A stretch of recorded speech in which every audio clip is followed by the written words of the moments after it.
আসসালামু আলাইকুম। সহজ শিখনের পক্ষ থেকে আপনাকে স্বাগতম। আজকের ভিডিওতে আমরা মাইক্রোসফট এক্সেলের সুপার 3টে ট্রিক্স নিয়ে আলোচনা করব।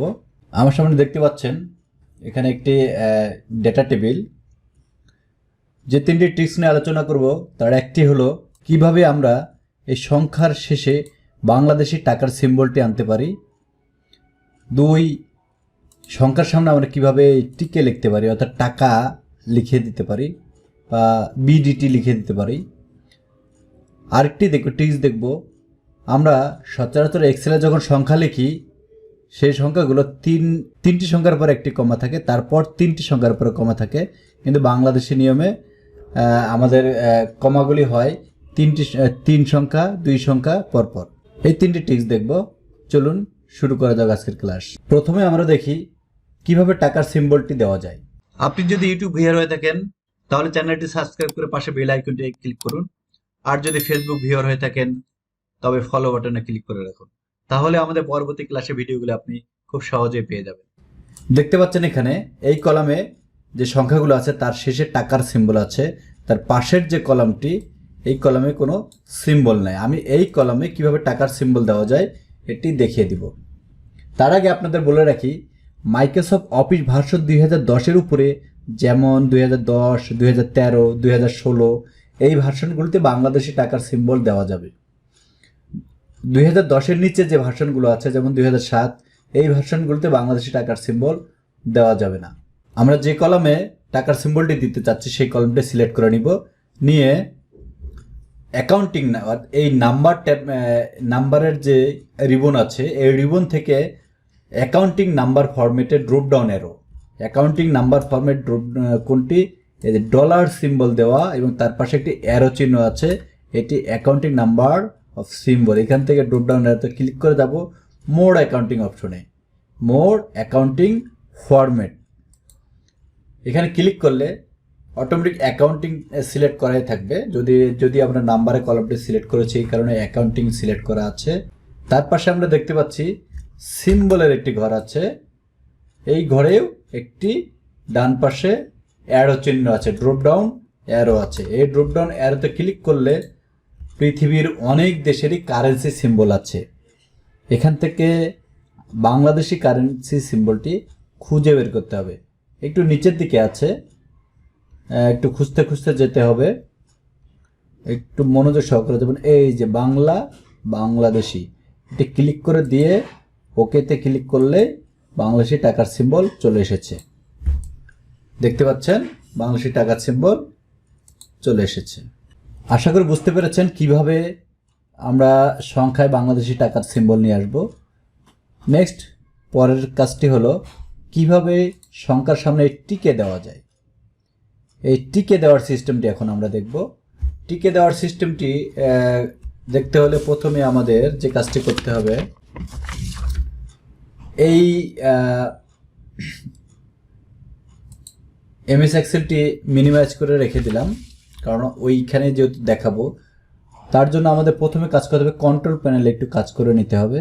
কন্ট্রোল প্যানেলে আমাদের ডেস্কটপেও পাওয়া যায়, অনেকের ডেস্কটপেই কন্ট্রোল প্যানেল আইকনটি থাকে। এখানে না থাকলে আপনারা কি নিচে টাস্ক বারে সার্চ বক্সে লিখে দিতে পারেন কন্ট্রোল প্যানেল,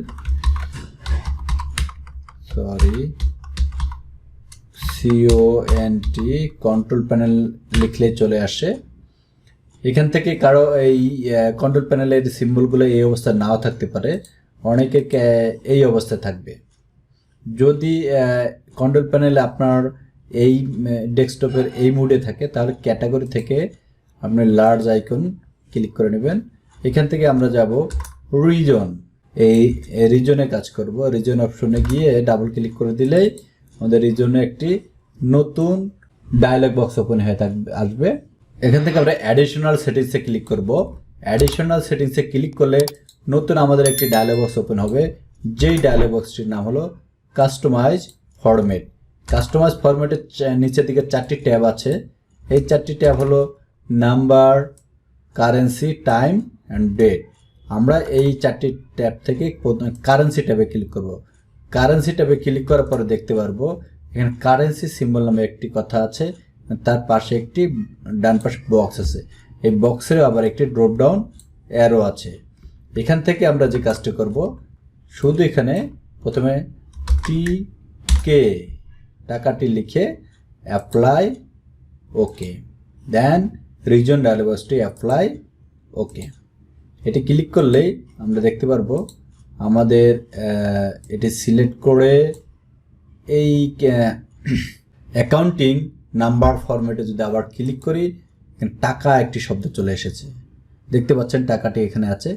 জাস্ট ক্লিক করে দিলেই সংখ্যার সামনে টাকা লেখাটি চলে আসবে। আশা করি এই টাকার সিম্বল এবং সংখ্যার সামনে টাকা নিয়ে আসা সিস্টেমটি দেখতে পেরেছেন। আমরা অনেকে টাকা না লেখে টিকে না লেখে বিডিটিউ লিখে থাকি, আপনি ওই একই সিস্টেমে টিকের জায়গায় বিডিটি লিখে দিলেই কাজ হবে।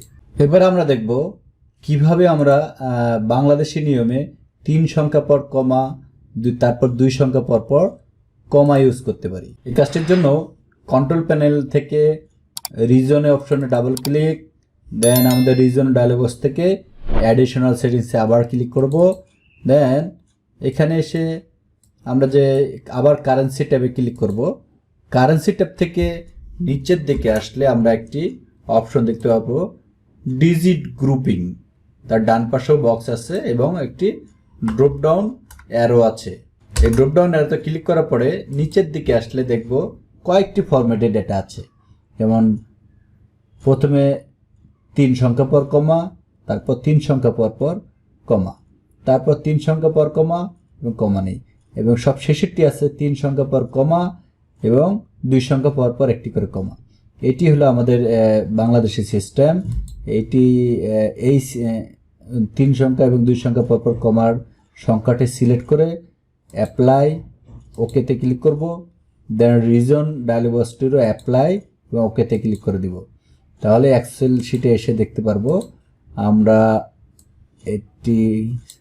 এখন আমরা যদি এসে এই কলামটি সিলেক্ট করে জাস্ট এখানে এসে কমা স্টাইলে ক্লিক করে দিলেই দেখতে পারবো আমাদের 3 সংখ্যা পর কমা, তারপরের সংখ্যাগুলো 2 সংখ্যা পর পর কমা চলে এসেছে। আপনি যদি ইউটিউব ভিউয়ার হয়ে থাকেন তাহলে চ্যানেলটি সাবস্ক্রাইব করে পাশে বেল আইকনটি ক্লিক করুন, আর যদি ফেসবুক ভিউয়ার হয়ে থাকেন তবে ফলো বাটনে ক্লিক করে রাখুন, তাহলে আমাদের পরবর্তী ক্লাসে ভিডিওগুলো আপনি খুব সহজেই পেয়ে যাবেন। তবে আশা করি আজকের যে 3টি সিস্টেম দেখিয়ে দিলাম, আমরা অনেক সময় কাজের ক্ষেত্রে অনেক জায়গায় এই জিনিসগুলো দেখি কিন্তু ইউজ করতে পারি না। আশা করি সবাই বুঝতে পেরেছেন। যদি একবারে না বুঝতে পারেন ভিডিওটি আরেকবার দেখে নেবেন, তাহলে অবশ্যই বুঝতে পারবেন। আর যদি কোনো ভিডিও সম্পর্কে কোনো কমেন্টস থাকে অবশ্যই আমাকে জানাবেন কমেন্টসের মাধ্যমে। আমি চেষ্টা করব আপনাদের কমেন্টসের সঠিক উত্তর দেওয়ার। এই পর্যন্ত সবাই ভালো থাকবেন, প্র্যাকটিস করেন। আল্লাহ হাফেজ, আসসালামু আলাইকুম।